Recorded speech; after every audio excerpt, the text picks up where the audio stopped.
वो आधा हिस्सा जिसके बगैर सच पूरा नहीं होता, वो है अर्ध सत्य।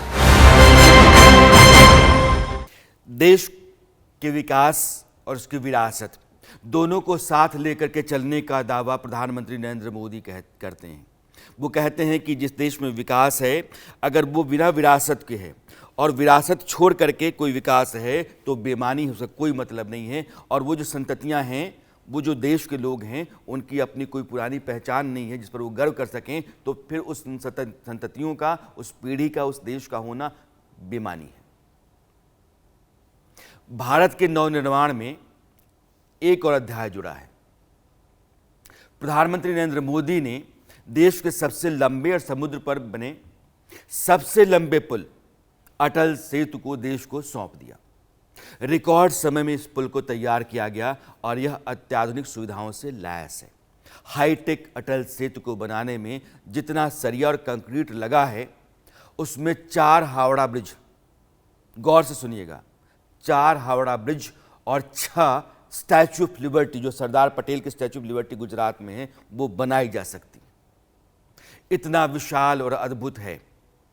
लगभग 12 किलोमीटर लंबा है यह अटल सेतु। भव्य।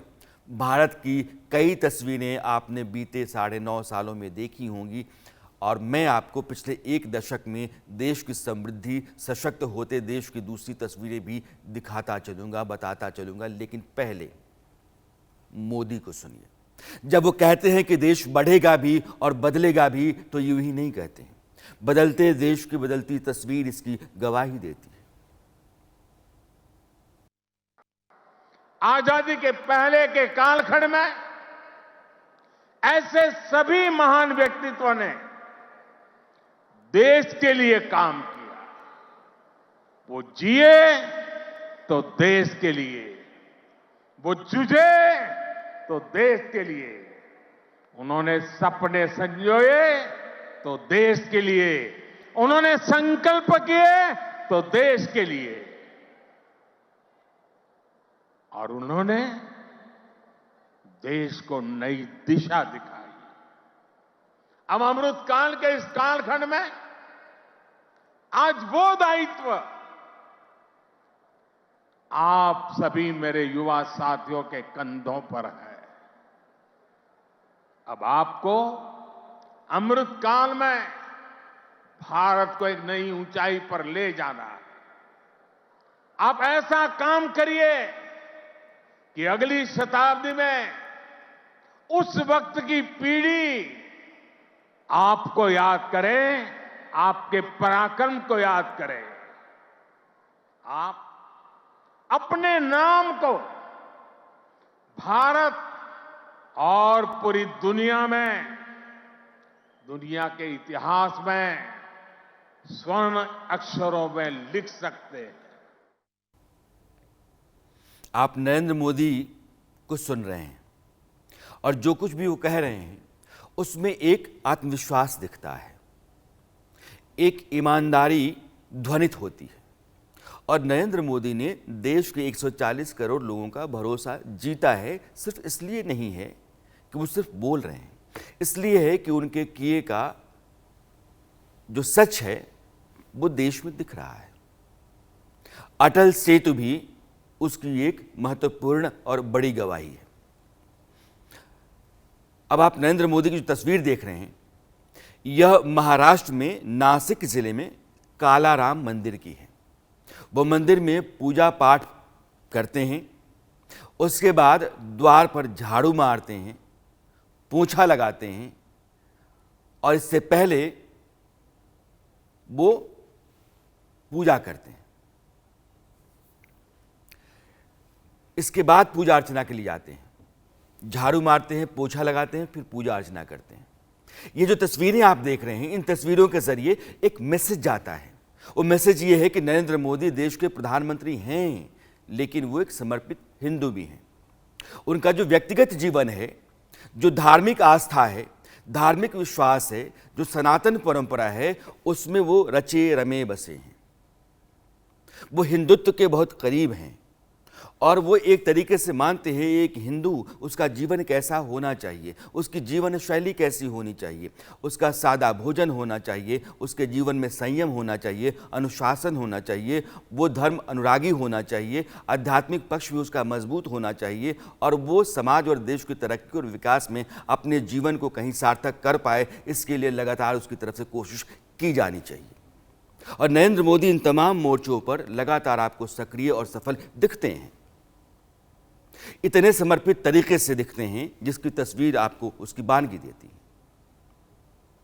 और इससे उनकी जो प्रधानमंत्री की भूमिका और छवि है वो निखरती है।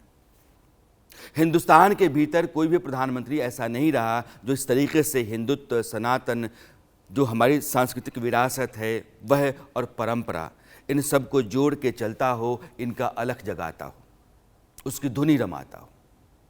आपको मैं पहले नासिक की तस्वीरें दिखा रहा हूं और यहीं लेकर आया हूं। पीएम मोदी ने काला राम मंदिर में पूजा अर्चना की, जिसकी तस्वीर आप देख रहे हैं। यह तस्वीर देश और दुनिया के सामने एक बड़े मैसेज के साथ है। काला राम मंदिर क्यों गए? अयोध्या में 22 जनवरी को प्राण प्रतिष्ठा होगी भगवान श्री राम की, मंदिर का उद्घाटन होगा। उससे पहले 11 दिनों के अनुष्ठान का ऐलान प्रधानमंत्री ने किया और पहला दिन वो काला राम मंदिर गए। खुद अपने हाथों से बाल्टी में पानी लेकर के आए, मंदिर के प्रांगण में साफ सफाई की, झाड़ू लगाया, पोछा लगाया। उन्होंने लोगों को याद दिलाया कि 22 जनवरी से पहले देश के सभी मंदिरों की साफ सफाई होनी चाहिए। आप करें, ये आपका दायित्व बनता है। मंदिर तीर्थों में स्वच्छता अभियान चलाया जाना चाहिए। नरेंद्र मोदी स्वच्छता को लेकर के शासन में आने के बाद से लगातार सक्रिय रहे हैं, लोगों को आंदोलित जागरूक करते रहे हैं। अब उन्होंने एक बीड़ा उठाया है कि जो भी धर्मस्थल हैं, जो भी तीर्थस्थल हैं, वहाँ सबसे पहले आप सफाई का ध्यान कीजिए। जब शहर साफ होगा, मंदिर साफ होंगे, मन साफ होगा, तो आपका धार्मिक आयोजन, आपका धार्मिक प्रयोजन, यह सब साफ होंगे। मैंने आह्वान किया था कि जनवरी तक हम सभी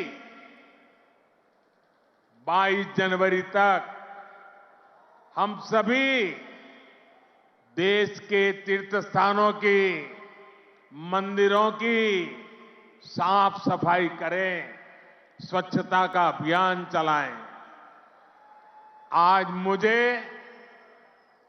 काला राम मंदिर में दर्शन करने का, मंदिर परिसर में सफाई करने का सौभाग्य मिला है। मैं देशवासियों से फिर अपना आग्रह दोहराऊंगा कि राम मंदिर में प्राण प्रतिष्ठा के पावन अवसर के निमित्त देश के सभी मंदिरों में, सभी तीर्थ क्षेत्रों में स्वच्छता अभियान चलाएं, अपना श्रमदान करें। मोदी कहाँ गए? नासिक। किस जगह पर? जिसको रामायण में पंचवटी कहते हैं। गोदावरी के किनारे काला राम मंदिर, इन सब का अपना अर्थ बनता है। गोदावरी का, पंचवटी का, काला राम मंदिर का। और नरेंद्र मोदी कहीं भी जाते हैं, आज के उनके इस जाने से बहुत हद तक आपको साफ हो जाएगा कि कितना सधा हुआ प्लान होता है उनका, और कड़ियाँ आपस में एक दूसरे से जुड़ी होती हैं। उनकी अपनी एक सार्थकता है और उससे एक संदेश जाता है। वो क्या है मैं आपको बताऊंगा। नरेंद्र मोदी नासिक में गोदावरी के किनारे रामकुंड गए। पारंपरिक मराठा पगड़ी पहनकर वहां जल पूजन और आरती की। यह गोदावरी की आरती है। भारतीय परंपरा में और धर्म ग्रंथों में जिन नदियों को पवित्रतम माना जाता है, गंगा च यमुने चैव गोदावरी सरस्वती नर्मदे सिंधु कावेरी जलेस्मिन् सन्निधिं कुरु, तो उसमें गोदावरी का जिक्र होता है। गंगा के बराबर पवित्र नदी मानी जाती है गोदावरी। उस गोदावरी की प्रधानमंत्री ने पूजा की। नासिक पुरोहित संघ के अध्यक्ष ने उन्हें पारंपरिक पगड़ी पहनाई या यूं कहिए कि भेंट की। आपने देखा हो कि मोदी जहां भी जाते हैं वहां की परंपरा के अनुसार अपना लिबास धारण करते हैं, वस्त्र धारण करते हैं। आप जानते हैं कि रामगढ़ और काला राम मंदिर का भगवान राम से सीधा संबंध है। रामकुंड में ही भगवान राम ने अपने पिता दशरथ का अंतिम संस्कार किया था, ऐसी मान्यता है। काला राम मंदिर की भी पौराणिक कथा है। वनवास के दौरान राम यहीं ठहरे थे। जब आप भारत का इतिहास पढ़ते हैं तो नासिक और गोदावरी का तट आपको मिलता है। जब आप वाल्मीकि रामायण में जाते हैं, आप तुलसीदास के रामचरितमानस में जाते हैं, तो यह जो इलाका है इसको पंचवटी कहा जाता है। यानी कि गोदावरी के किनारे 5 वट वृक्ष जहां थे उसको पंचवटी कहा जाता था। वहीं सीता और राम रहे थे और वहीं से रावण ने सीता का हरण किया था। अगर आपको मानस और वाल्मीकि रामायण याद हो तो यह प्रसंग जो सीता हरण का है वो इसी पंचवटी का है, इसी जगह का है जहां नरेंद्र मोदी गए हुए थे। उनको अयोध्या में जाकर के रामलला की प्राण प्रतिष्ठा करनी है 22 तारीख को, और आज वो जब अपने अनुष्ठान की शुरुआत करते हैं तो उस पंचवटी से करते हैं जहां माता सीता और राम रहे लंबे समय तक। लेकिन इसका एक बहुत बड़ा और मतलब है, उसको मैं आगे बताता हूं। फिलहाल भगवान राम के कई पद चिन्ह कहा जाता है कि मंदिर में अभी भी देखे जा सकते हैं। मंदिर में राम की मूर्ति काले पत्थर से बनी है, इसीलिए वो काला राम कहते हैं, काला राम मंदिर। इसका इतिहास बाबा साहब भीमराव अंबेडकर से जोड़ता है। आज की तारीख में जो आधुनिक भारत है, इस आधुनिक भारत में काला राम मंदिर और बाबा साहब अंबेडकर आमने सामने आते हैं। जिस जगह से राम गुजरे, जहां रावण ने सीता हरण किया, जहां गोदावरी पवित्र नदी बहती है, उस पंचवटी के इलाके में जो मंदिर है वो काला राम मंदिर बाबा साहब अंबेडकर के लिए एक आंदोलन बना था। 20वीं सदी में इस मंदिर में दलितों का प्रवेश वर्जित था। करीब 94 साल पहले 1930 में डॉक्टर भीमराव अंबेडकर और साने गुरुजी ने दलितों को मंदिर में प्रवेश कराने के लिए यहाँ एक सत्याग्रह चलाया, जिसको काला राम सत्याग्रह कहा जाता है। 2 मार्च 1930 को बाबा साहब के साथ 15,000 दलित काला राम मंदिर में दर्शन के लिए पहुंच गए। काला राम मंदिर में पुलिस का पहरा बिठा दिया गया और इसके 4 दरवाजे बंद कर दिए गए। दलितों ने अहिंसात्मक सत्याग्रह का ऐलान किया। 3 मार्च को सत्याग्रहियों ने मंदिर में प्रवेश की कोशिश की तो उन पर पत्थर और डंडे चलाए गए। पूरे महाराष्ट्र में इसका असर पड़ा। मंदिरों, धार्मिक स्थलों में दलितों की एंट्री के लिए बड़े पैमाने पर आंदोलन शुरू हुए। डॉक्टर भीमराव अंबेडकर ने पूरे महाराष्ट्र में दलितों को अधिकार दिलाने, मंदिरों में उनके प्रवेश के लिए कई आंदोलन किए, और उन आंदोलनों में एक आंदोलन जो बहुत महत्वपूर्ण है, इतिहास में अपनी खास जगह रखता है, वो काला राम आंदोलन है। इसलिए समाज में हाशिए पर जो वर्ग बैठा हुआ है, उस वर्ग का मंदिर के साथ जो मेल है उसका एक प्रतीक है काला राम मंदिर। समाज के दलित तबके के मंदिर में प्रवेश और राम की पूजा के अधिकार से जुड़ा हुआ है काला राम मंदिर। इसलिए नरेंद्र मोदी ने अपने अनुष्ठान की शुरुआत काला राम मंदिर से की, नासिक गोदावरी के तट से। अब नरेंद्र मोदी को आप कुछ और तस्वीरों से भी समझिए। नरेंद्र मोदी जो कहते हैं कि विरासत और विकास यह दोनों सतत और समानांतर गति पाए रखने का नाम है। अगर इन दोनों के बीच में मेल नहीं है तो उस राष्ट्र का विकास संतुलित विकास नहीं हो सकता है। नरेंद्र मोदी केदार धाम जाते हैं तो वहाँ गुफा में धुनी रमाते हैं। मैं तस्वीरें आपको इसलिए दिखा रहा हूँ कि इन तस्वीरों के जरिए नरेंद्र मोदी ने आपके मन में, आपके दिमाग में जो जगह बनाई है, आप नरेंद्र मोदी को विशेष प्रधानमंत्री मानते हैं, वो एक फैक्टर हैं देश में। उनकी पॉपुलैरिटी है, उनके आधार पर, उनकी ताकत की बिना पर बीजेपी सत्ता में बार बार लौटती है। इसका कारण ये है कि कई तस्वीरें धीरे धीरे आपके भीतर एक इमेज गढ़ती हैं, और वो नरेंद्र मोदी की ऐसी इमेज होती है जिसको आप कहते हैं कि ये अजेय हैं, ये नरेंद्र मोदी अद्भुत हैं, अलग हैं, और इनसे मुकाबला करना विपक्ष के लिए आसान नहीं है। यही तस्वीरें हैं जो बारी बारी से मैं आपको दिखाने जा रहा हूं। इसके इतर विकास की तस्वीरें हैं जो अलग से बताऊंगा। तो साधना में बैठे हुए नरेंद्र मोदी को आप देख रहे हैं। जो सनातन परंपरा है उसमें साधना भी एक योग है, सनातन धर्म का एक अभिन्न अंग है। जब अयोध्या जाते हैं नरेंद्र मोदी तो भगवान रामलला के दरबार में साष्टांग लेट जाते हैं। ये तस्वीर आप देख रहे हैं। जब रामलला के दरबार में गए थे तो उन्होंने इसी तरीके से लेट करके उनको प्रणाम किया था और यह तस्वीर देश में हर एक ने देखी। 500 साल की प्रतीक्षा के पूरा होने और राम मंदिर निर्माण की शुरुआत के समय जो अगाध श्रद्धा थी, नरेंद्र मोदी ने उसको अपने इस भाव से दिखाया, साष्टांग लेट करके। अब मैं आपको उज्जैन लेके चलना चाहता हूं। जब नरेंद्र मोदी उज्जैन में महाकाल मंदिर जाते हैं तो वहां महादेव की भक्ति में लीन हो जाते हैं। ये तस्वीरें बारी बारी से हर आयोजन पर आपको दिखती हैं, इसलिए इन तस्वीरों का एक मिला जुला प्रभाव आपके दिमाग पर होता है, जिसको इमेज कहते हैं। इमेज बिल्डिंग ऐसे नहीं चलती है, समय के साथ चलती है। एक आदमी लगातार काम कर रहा होता है, उसके करते रहने से उसके बारे में एक राय तैयार होती है और वो इस तरह की इमेजेस के जरिए तैयार होती है और फिर आप कहते हैं कि ये मेरा सबसे प्रिय नेता है, मेरा सबसे प्रिय हीरो है, मेरा सबसे प्रिय दोस्त है। कारण यही होता है। माथे पर त्रिपुंड, गले में रुद्राक्ष की माला, कलाई में रुद्राक्ष पहने मोदी गर्भगृह में पूजा अर्चना करते हैं महाकाल में। मंत्रोच्चार हो रहा है, आप उसको देख रहे हैं। फिर नंदी के हॉल में बैठकर को ध्यान लगाते हैं, तस्वीर जो आपके सामने है। उसके बाद भव्य दिव्य महाकाल कॉरिडोर का उद्घाटन करते हैं। यहां भी वो सनातन धर्म, देश के सांस्कृतिक वैभव, सांस्कृतिक उत्कर्ष और सांस्कृतिक विरासत पर गर्व करने की बात कहते हैं।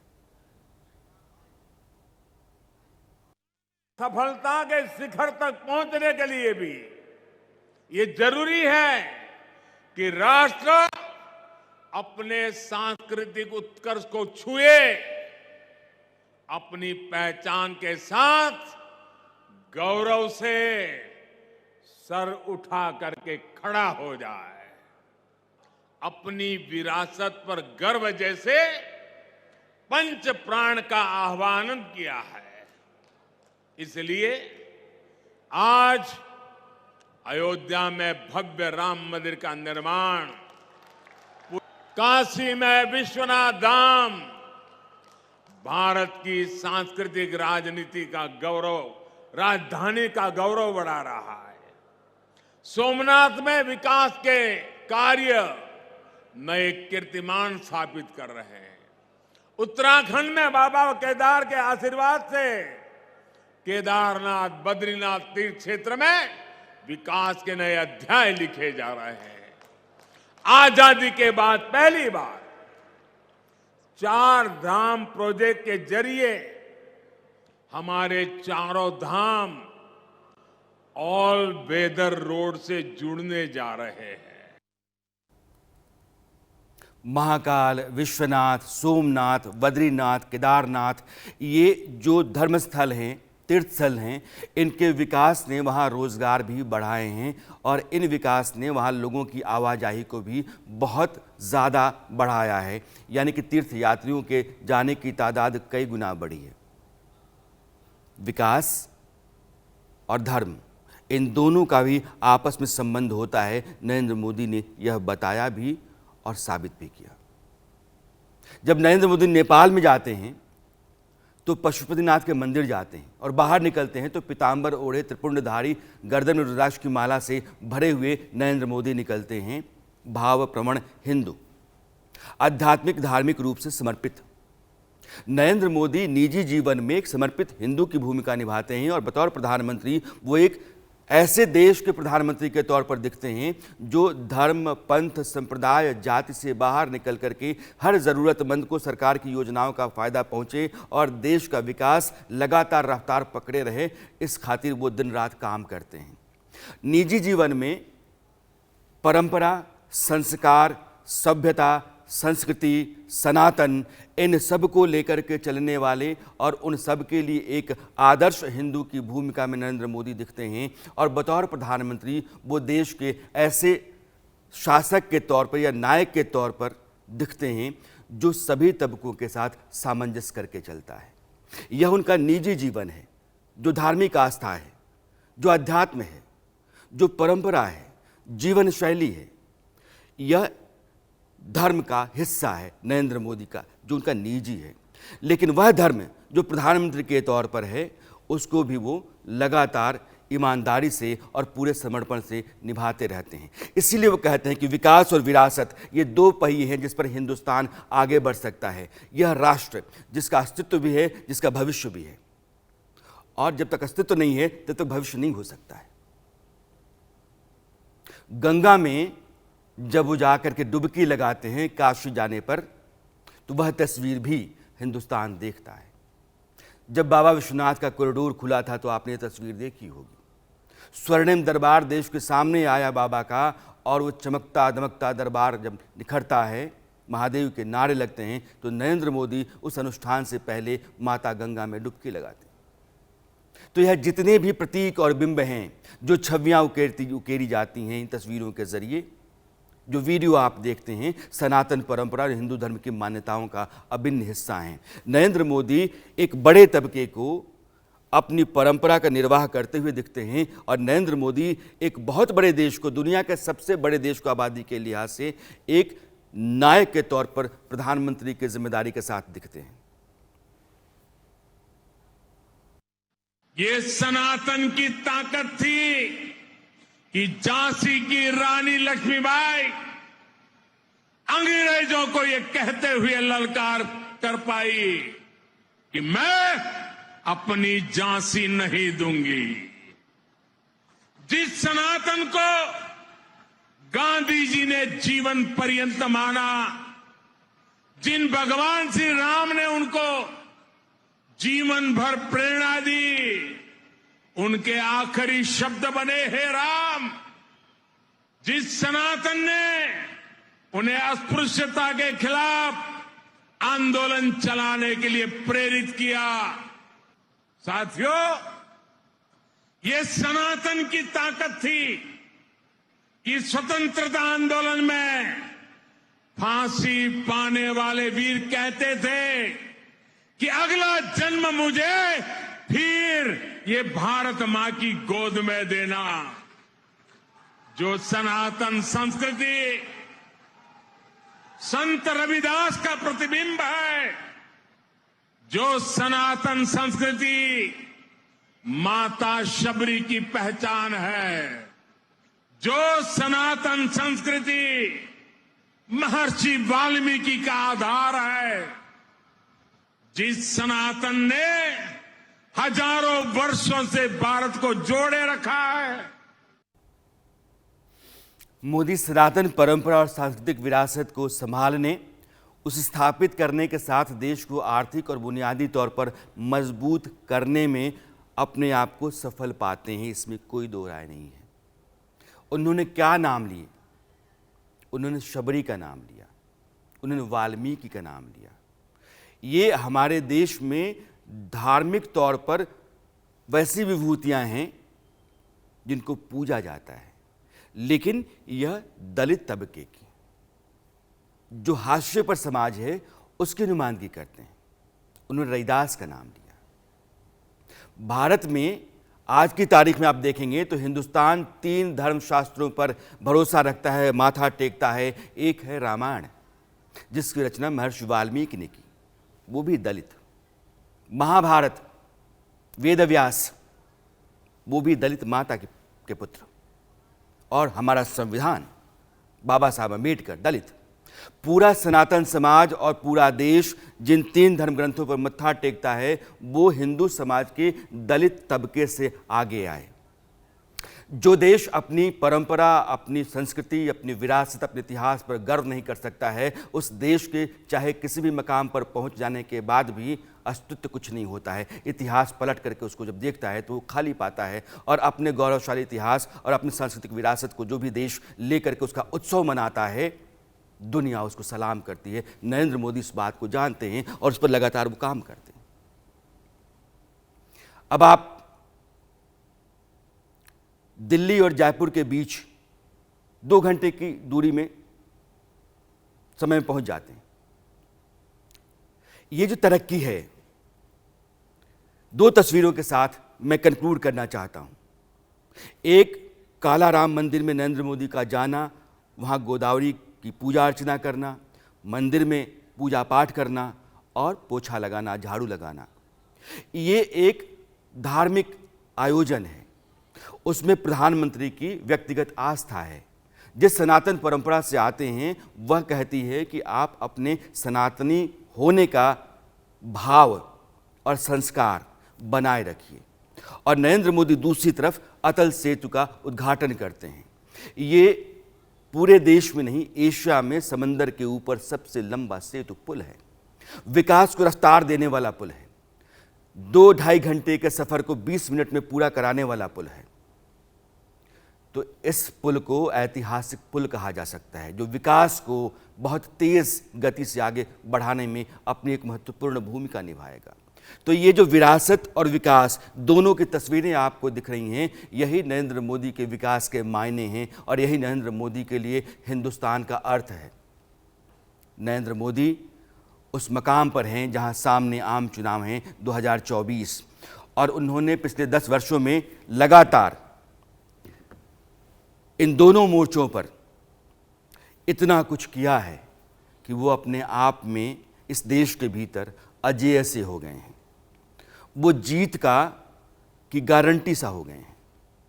लोकप्रियता के चरम पर नरेंद्र मोदी हैं। और मैं किसी नेता या प्रधानमंत्री के हक में अपनी बात उसकी तारीफ की खातिर नहीं कर रहा हूँ। पिछले 60 वर्षों का जो इतिहास रहा है, जो विकास की रफ्तार रही है, उस समय के साधन संसाधनों के होने की स्थितियों में, मैं ये नहीं कह रहा हूँ कि आज जो साधन संसाधन हैं कल नहीं थे तो आपने जो किया था वो खराब था, लेकिन साधन संसाधन जो आपके पास थे, जो आपके पास अवसर थे, जो आपके पास बहुमत था, उसको देखते हुए आपने जो विकास का एक एजेंडा तय किया, जो रफ्तार देश को दी। और नरेंद्र मोदी ने अपने साधन संसाधनों के बीच में, अपने कालखंड के बीच में विकास और विरासत, इन दोनों को जिस तरीके से आगे बढ़ाया है, नरेंद्र मोदी बाकी लोगों से बहुत आगे दिखते हैं। ईमानदारी की बात ये है। अरसत में आज इतना ही। मेरी आपकी मुलाकात कल फिर होती है, तब तक के लिए दीजिए विदा। नमस्कार। वो आधा हिस्सा जिसके बगैर सच पूरा नहीं होता, वो है अर्ध सत्य।